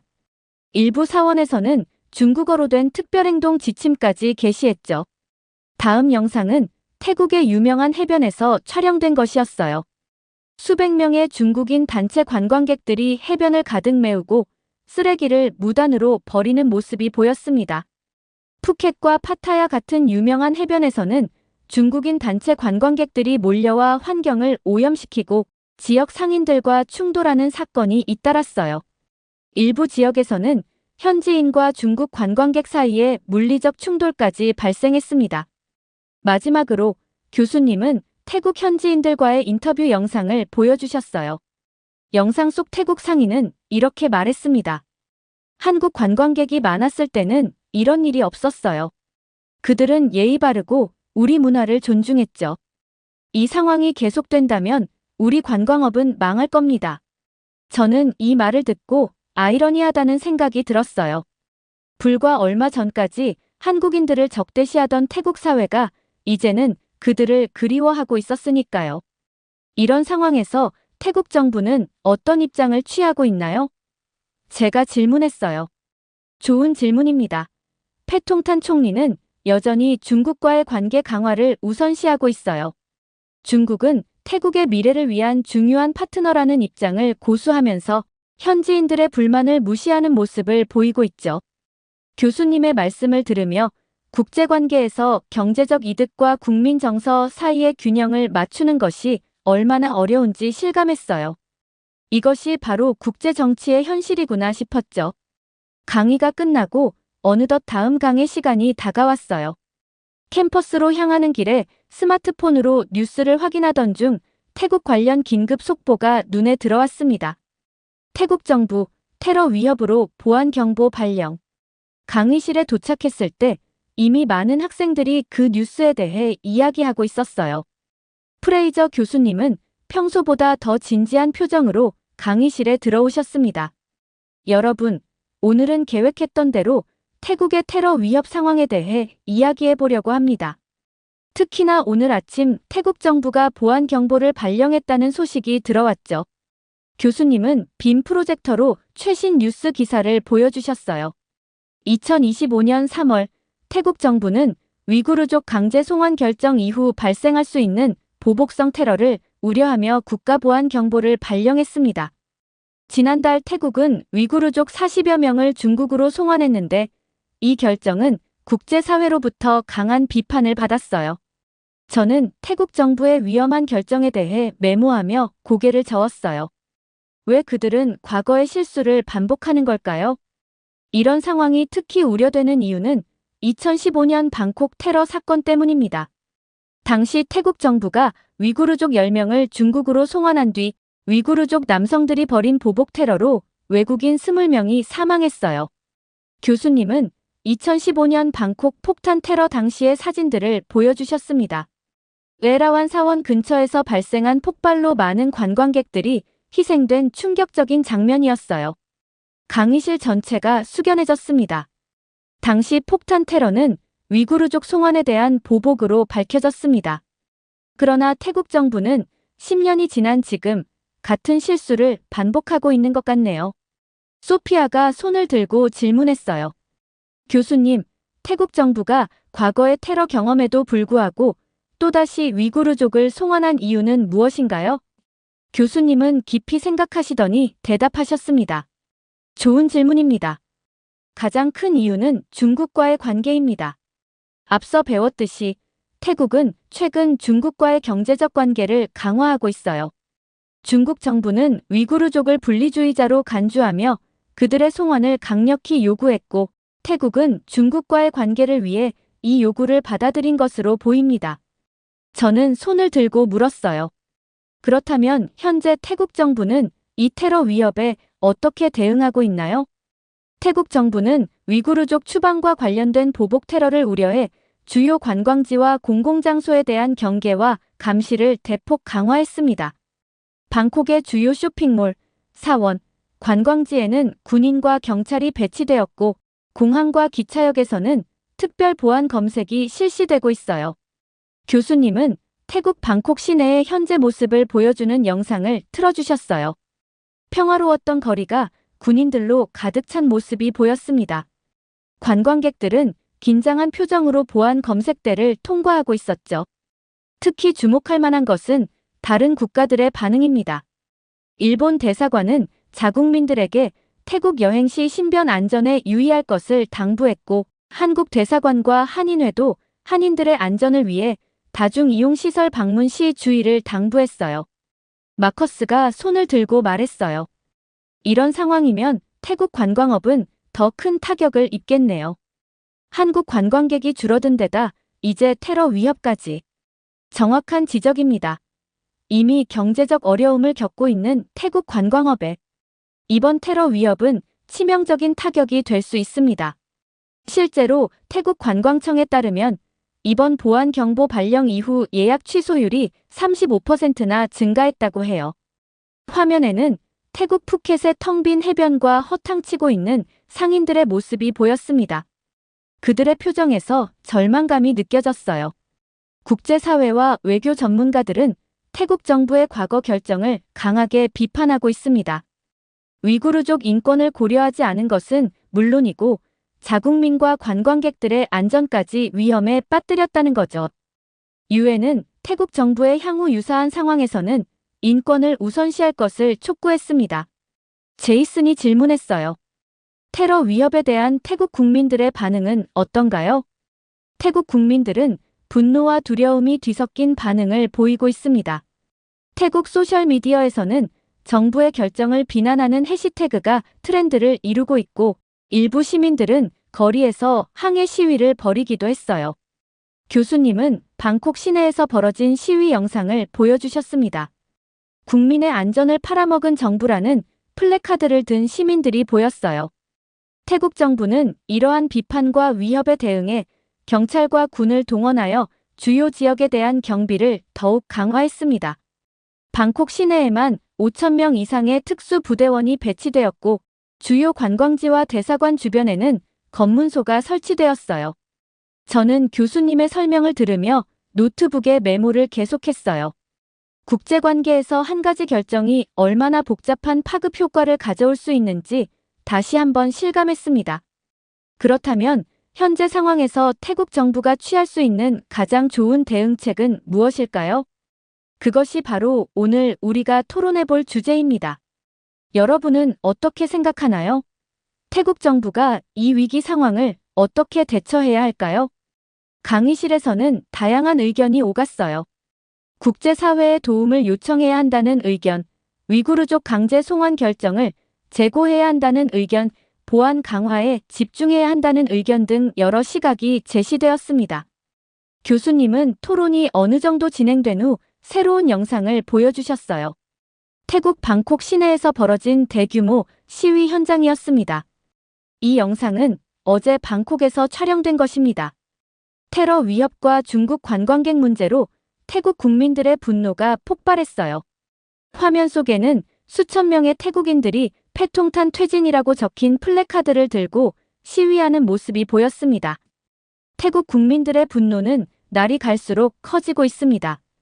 특히 관광업에 종사하는 사람들은 경제적 타격과 안전 위협이라는 이중고에 시달리고 있어요. 교수님은 태국 현지 방송과의 인터뷰 영상을 틀어주셨습니다. 방콕의 한 관광 가이드가 인터뷰하는 모습이었어요. 패통탄 총리는 최악의 총리예요. 한국인 관광객도 놓치고 중국의 손을 잡아서 안전마저 놓쳤어요. 관광업은 망가졌고 테러 위협에 우리 삶까지 위험해졌습니다. 이게 총리가 할 일인가요? 그는 즉시 사퇴해야 합니다. 교수님이 영상을 멈추고 말씀하셨어요. 태국 국민들의 분노가 극에 달하고 있습니다. 이러한 상황에서 태국 정치권에도 변화의 움직임이 나타나고 있어요. 화면에는 태국 야당 정치인들의 기자회견 장면이 나왔습니다. 일부 정치인들은 한국과의 관계를 회복해야 한다는 목소리를 내기 시작했습니다.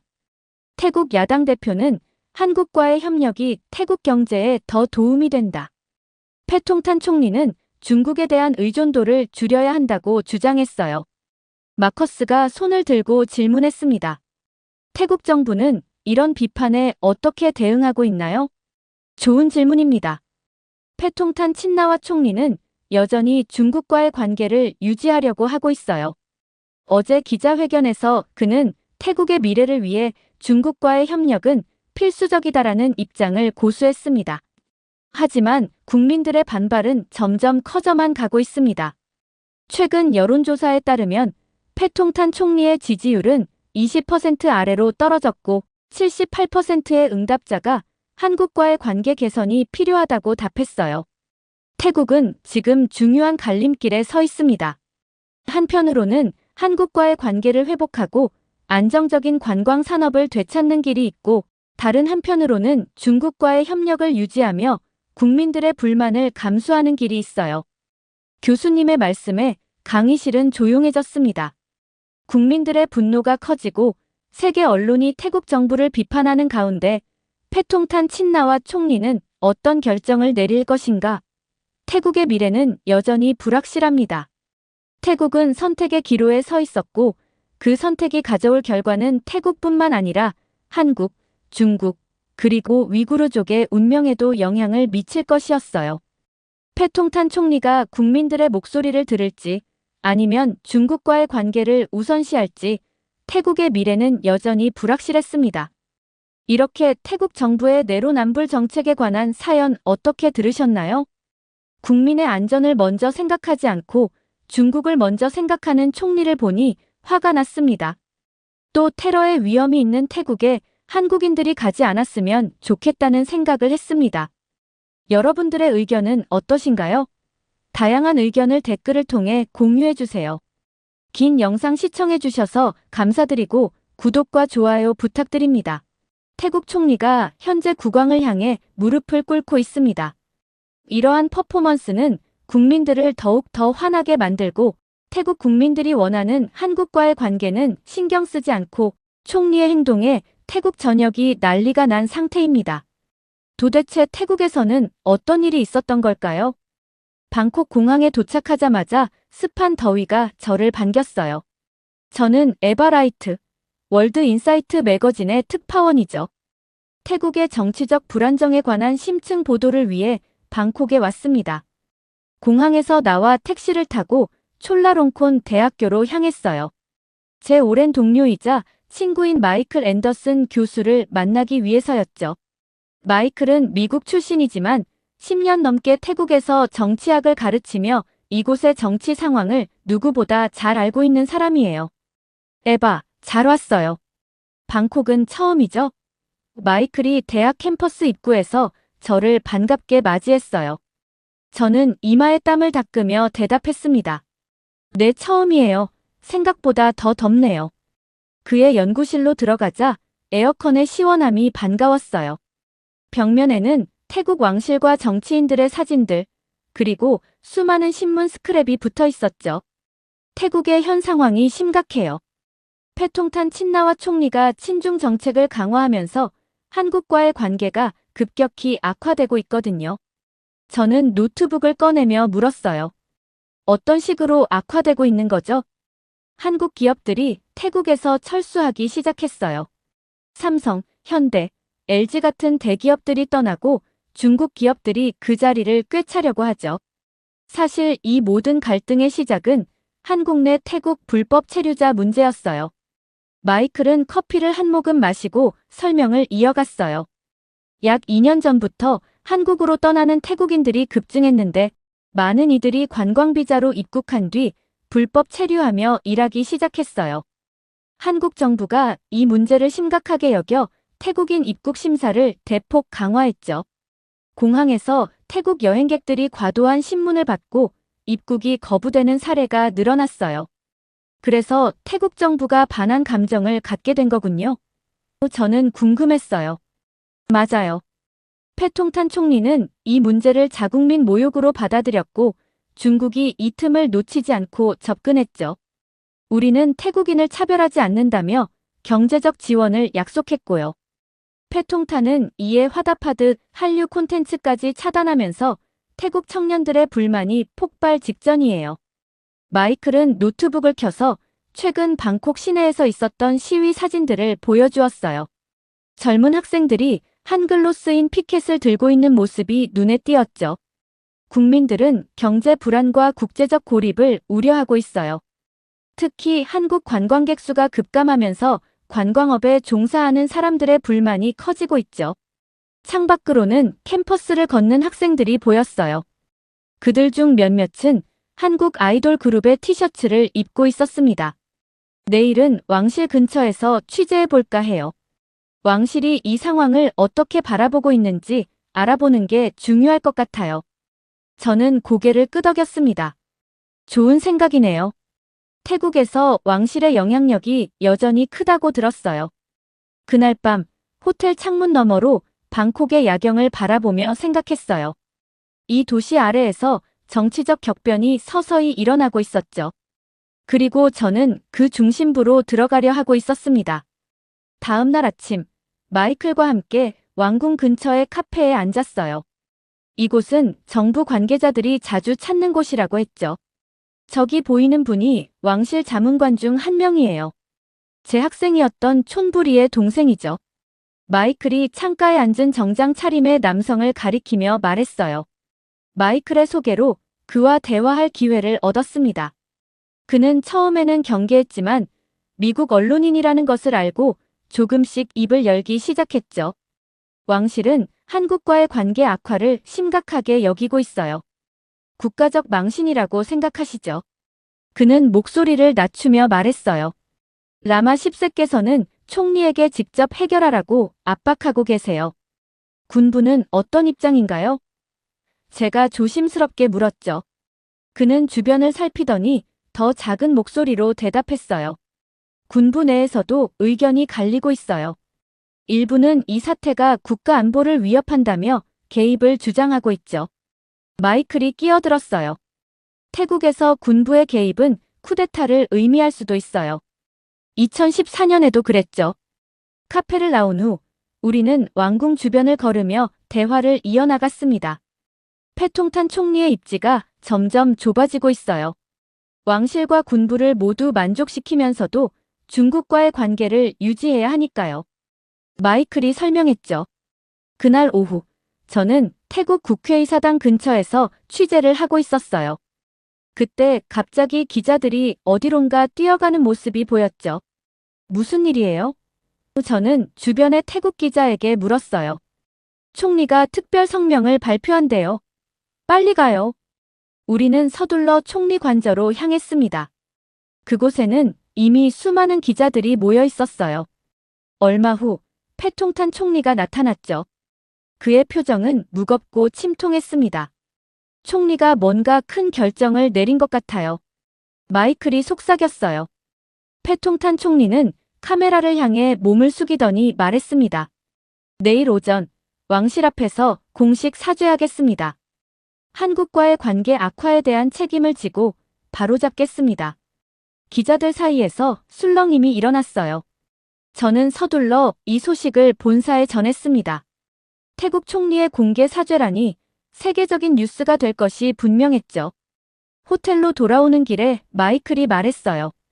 에바, 이것은 정치적 쇼일 가능성이 커요.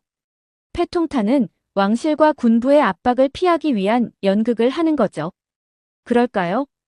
저는 의아했어요. 지켜봐요.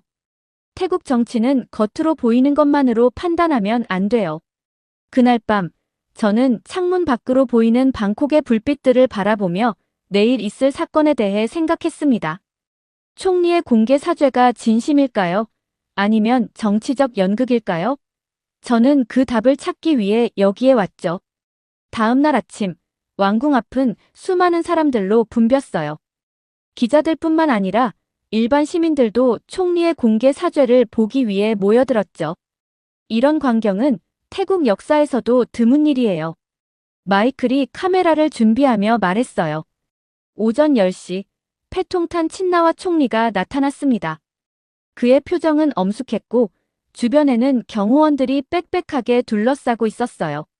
총리는 왕실 대표자들 앞에 천천히 걸어갔고 모든 카메라가 그를 향했죠.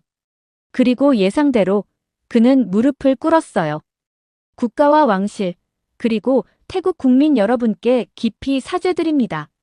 한국과의 관계 악화는 제 정책의 실패였습니다. 이를 바로잡기 위해 모든 노력을 다하겠습니다. 현장의 분위기는 묘했어요.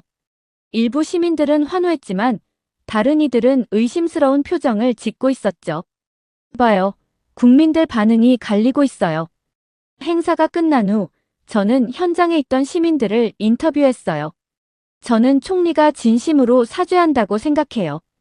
이제 한국과의 관계가 개선되길 바랍니다. 반면 20대로 보이는 젊은 여성은 다른 의견이었죠. 이건 그냥 쇼예요.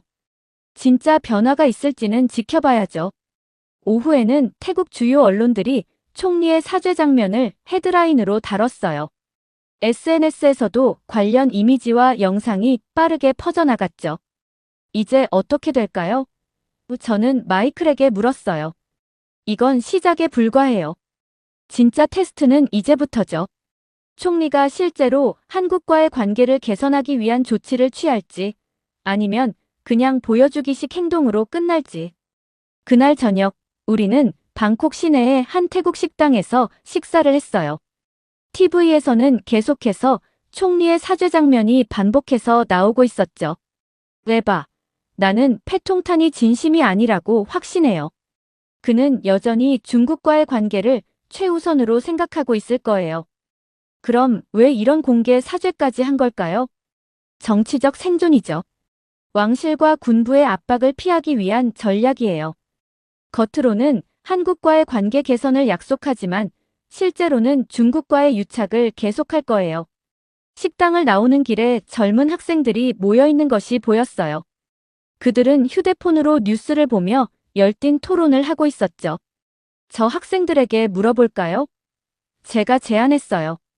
마이클이 고개를 끄덕였고 우리는 그들에게 다가갔습니다. 안녕하세요. 미국에서 온 기자인데요. 오늘 총리의 사죄에 대해 어떻게 생각하시나요?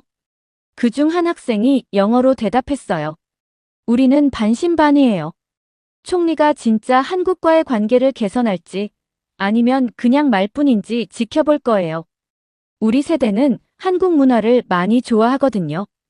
K-팝, K-드라마, 그리고 한국 제품들, 그런데 정부가 이것들을 차단하고 있어요. 다른 학생이 덧붙였죠. 더 중요한 건 경제예요. 한국 기업들이 떠나면서 일자리가 줄고 있어요. 우리 미래가 걱정돼요. 호텔로 돌아오는 길에 마이클이 말했어요. 앞으로 며칠이 중요할 거예요. 총리가 실제로 어떤 정책을 내놓을지 지켜봐야죠. 저는 그날 밤 기사를 쓰며 생각했어요. 무릎 꿇은 총리하지만 그의 진심은 어디에 있을까? 이것이 제 기사의 제목이 되었죠. 총리의 사죄 이후 일주일이 지났어요. 하지만 예상대로 태국 정부는 한국과의 관계 개선을 위한 실질적인 조치를 전혀 취하지 않았죠. 봐요. 내가 뭘 했어요. 마이클이 신문을 펼치며 말했어요. 오히려 중국 기업에 대한 새로운 투자 혜택을 발표했잖아요. 우리는 카오산 로드의 한 카페에 앉아 있었어요. 이곳은 관광객들로 붐비던 곳이었지만 요즘은 한국 관광객들의 발길이 끊겨 한산했죠. 게다가 한류 콘텐츠 차단도 계속되고 있어요. 오히려 더 강화된 것 같아요. 저는 태블릿으로 뉴스를 확인하며 말했어요. 그때 제 휴대폰으로 메시지가 왔습니다. 마이클의 제자였던 수파차이였어요. 그는 태국의 유명 시민단체에서 활동하고 있었죠. 에바 씨, 큰일이에요. 우리가 총리의 중국과의 비밀 협약 문서를 입수했어요.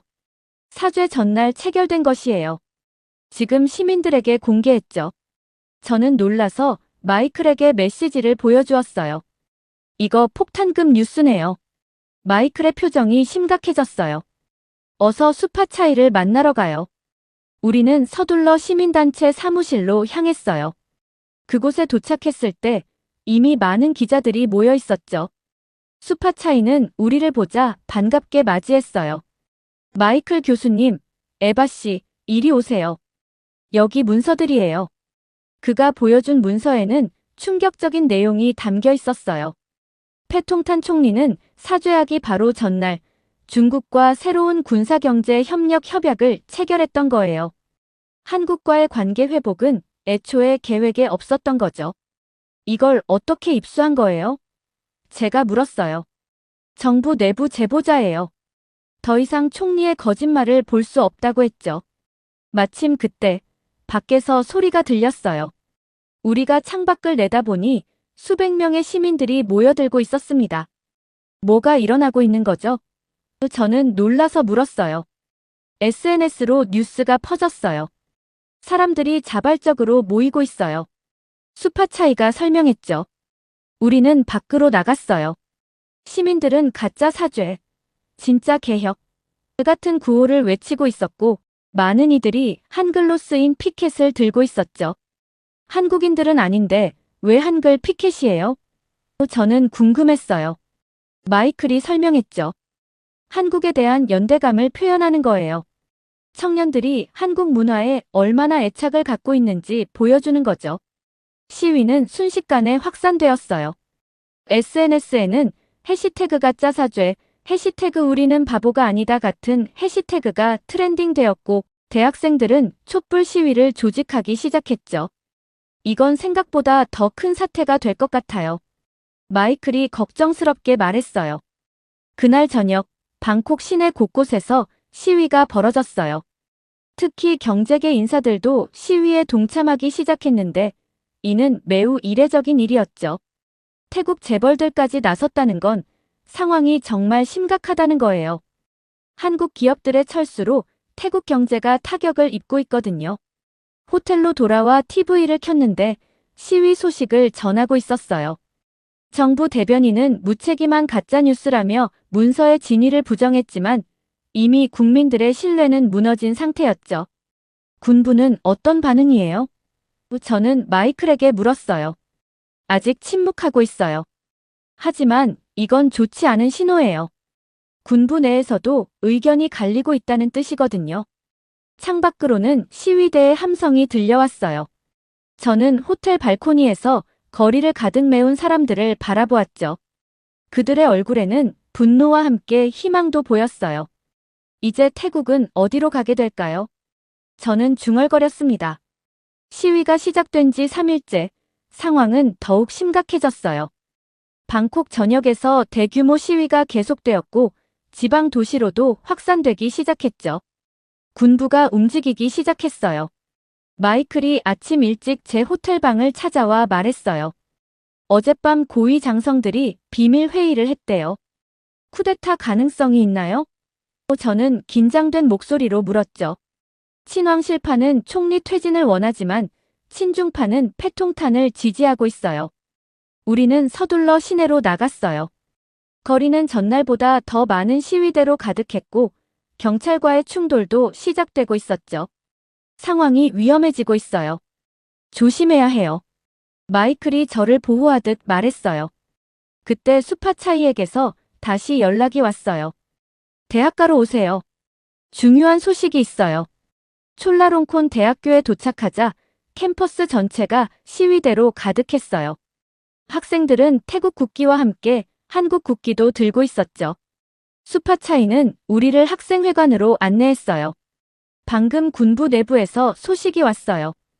오늘 밤 움직일 가능성이 커요. 어느 쪽으로요? 쿠데타인가요? 아니면 시위 진압인가요? 마이클이 물었어요. 아직 확실하지 않아요. 군부 내에서도 의견이 갈리는 것 같아요.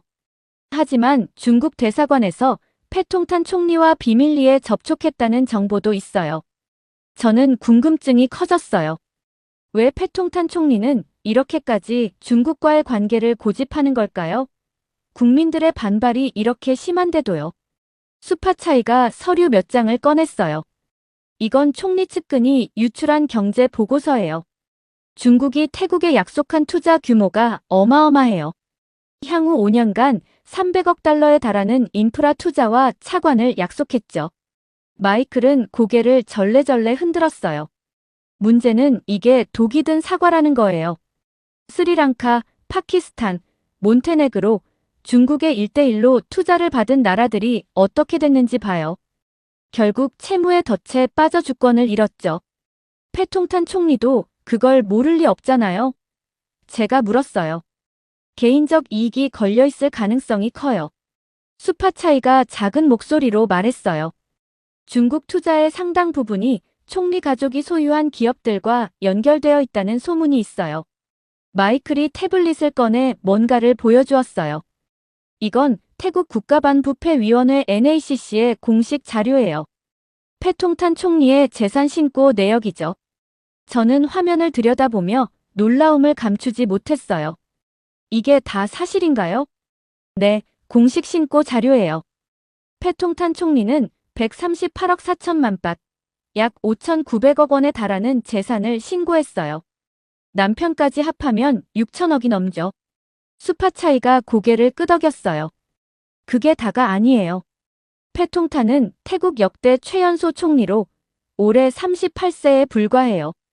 그런데 방콕의 콘도미니엄 5채와 주택, 영국 런던의 주택 2채, 일본 홋카이도의 토지 2필지를 소유하고 있죠. 그리고 차량만 23대, 벤틀리와 같은 명품차도 포함되어 있고요. 마이클이 계속해서 설명했어요. 69억 원어치의 고급 시계 75개, 고급 가방 217개. 이건 그냥 부유한 정도가 아니에요. 저는 숫자들을 보며 충격을 받았어요. 어떻게 그렇게 많은 재산을? 패통탄은 2006년까지 총리를 지냈던 탁신 친나왓의 막내딸이에요. 정계에 입문하기 전에는 가족 소유의 부동산과 호텔 사업을 관리했죠. 사실상 가족 재산을 이어받은 거예요. 캠퍼스 밖에서 학생들의 함성이 더욱 커졌어요. 해외 재산 환수하라. 국민의 돈을 돌려내라. 그 같은 구호가 들렸죠. 국민들은 알고 있나요? 제가 물었어요. 일부는 알지만 대부분은 구체적인 규모를 모르고 있었어요. 하지만 태국 독립 언론이 이 내용을 상세히 보도했고 학생들이 SNS에 퍼뜨리기 시작했죠. 수파차이가 스마트폰을 보여주었어요. 해시태그 6천억 총리, 해시태그 명품 부자 총리 같은 해시태그가 트위터와 페이스북에서 폭발적으로 퍼지고 있었죠. 시민들의 평균 연봉이 약 1천만 원 정도인 나라에서 총리 한 사람이 시계만 69억 원어치를 가지고 있다는 사실이 알려지자 분노가 폭발했어요. 수파차이의 목소리에는 분노가 묻어났어요. 더 충격적인 것은 중국과의 비밀 협약에서 개발 예정인 지역 중 상당수가 총리 가족이 소유한 토지와 인접해 있다는 거예요. 이 협약이 체결되면 그 토지 가치는 최소 3배 이상 뛰어오를 거예요. 학생 한 명이 수파차이에게 종이를 건네주었어요. 방금 인쇄된 것 같은 전단이었죠. 와, 학생들이 총리의 재산 목록을 전단으로 만들었네요. 수파차이가 전단을 보여주었어요. 전단에는 패통탄 총리의 재산 목록이 상세히 나열되어 있었고 그 옆에는 태국 서민 가족이 그 돈으로 몇 세대를 살 수 있는지 계산해 놓았어요. 4억 원짜리 벤틀리 한 대면 서민 40가구가 1년을 살 수 있다. 69억 원의 시계 컬렉션은 대학생 1000명의 4년 등록금과 맞먹는다. 저는 전단을 읽으며 깊은 한숨을 내쉬었어요. 이런 상황에서 국민들에게 국가를 위한 희생을 요구하며 중국과의 협약을 밀어붙이는 건 완전한 위선이죠.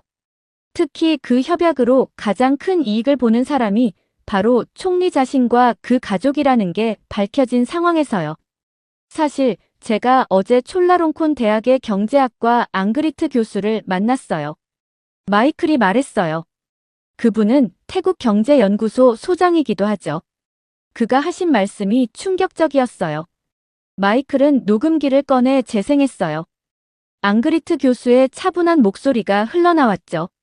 중국의 투자는 단기적으로는 매력적으로 보이지만 장기적으로는 태국 경제의 자율성을 심각하게 훼손할 것입니다. 우리가 분석한 계약서 초안에 따르면 태국은 중국 기업에게 전략적 항만과 공항에 대한 99년 임대권을 부여하게 됩니다. 또한 태국의 핵심 산업에 대한 의사결정권이 사실상 중국 측에 넘어가게 되죠. 더 심각한 것은 차관상환 불이행 시 태국의 천연자원에 대한 접근권을 중국이 가져가는 조항입니다. 녹음이 끝나자 우리 모두 침묵에 빠졌어요. 그런데도 총리가 이 협약을 밀어붙이는 이유는 저는 중얼거렸어요. 개인적 이득과 중국의 정치적 압력 때문이죠. 마이클이 단호하게 말했어요. 중국은 이미 패통탄 정권에 깊숙이 관여하고 있어요. 총리가 중국과 결별하면 자신의 정치적 생명이 끝날 수도 있죠. 그때 마이클이 경제학 저널을 꺼내 보여주었어요. 최근 태국 경제연구소의 보고서예요. 이대로 중국에 의존하면 태국 경제가 어떻게 될지 시뮬레이션한 결과죠. 보고서는 충격적이었어요. 향후 10년간 태국의 핵심 산업들이 중국 기업에 장악되고 국내 중소기업들이 대거 도산하며 실업률이 2배로 늘어난다는 예측이었죠. 패통탄 정부는 중국 투자가 일자리를 창출할 거라고 선전하지만 실제로는 정반대예요. 마이클이 설명했어요. 중국 기업들은 자국 노동자들을 데려오고 현지 하청업체들에게는 터무니없이 낮은 단가를 강요하죠. 수파차이가 한숨을 쉬었어요. 우리 태국은 관광, 농업, 제조업이 균형을 이루며 발전해왔어요. 하지만 이 협약이 실현되면 모든 산업이 중국의 이익에 맞춰 재편될 거예요. 창밖에서는 경제학과 학생들이 그래프와 차트가 그려진 피켓을 들고 시위하는 모습이 보였어요. 학생들도 이 문제의 심각성을 알고 있군요. 마이클이 고개를 끄덕였어요. 그들은 자신들의 미래가 위태롭다는 걸 알아요. 중국식 경제 모델이 태국에 이식되면 혁신과 창의성보다는 복종과 효율성만 강조될 테니까요. 결국 이 모든 갈등의 핵심은 경제 주권이네요. 저는 깨달음을 얻었어요. 맞아요. 정치적 독립은 경제적 독립 없이는 의미가 없죠. 수파차이가 말했어요. 패통탄 정부가 중국의 경제 주권을 넘기면 태국의 미래 세대들은 자신들의 운명을 스스로 결정할 기회를 잃게 돼요. 저는 노트북을 열고 마지막 메모를 적었어요. 태국의 위기는 단순한 정치적 갈등이 아닌 국가 경제의 미래를 둘러싼 생존의 문제다. 국민들은 당장의 투자나 개발보다 장기적인 경제 자율성을 선택하고 있다. 무릎 꿇은 총리의 거짓 사죄 이면에는 국가 경제를 외세에 넘기려는 시도가 숨겨져 있었고 분노한 국민들은 이를 간파했다. 어둠이 내리는 방콕 하늘 아래 우리는 태국 경제의 미래가 어떻게 흘러갈지 긴장된 마음으로 지켜보았어요. 이렇게 태국의 위기 상황을 전달하는 교수와 기자의 사연 어떻게 들으셨나요?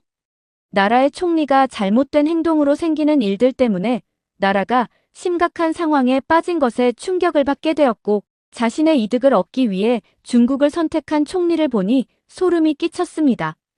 여러분들의 의견은 어떠신가요? 다양한 의견을 댓글을 통해 공유해주세요. 긴 영상 시청해주셔서 감사드리고 구독과 좋아요 부탁드립니다.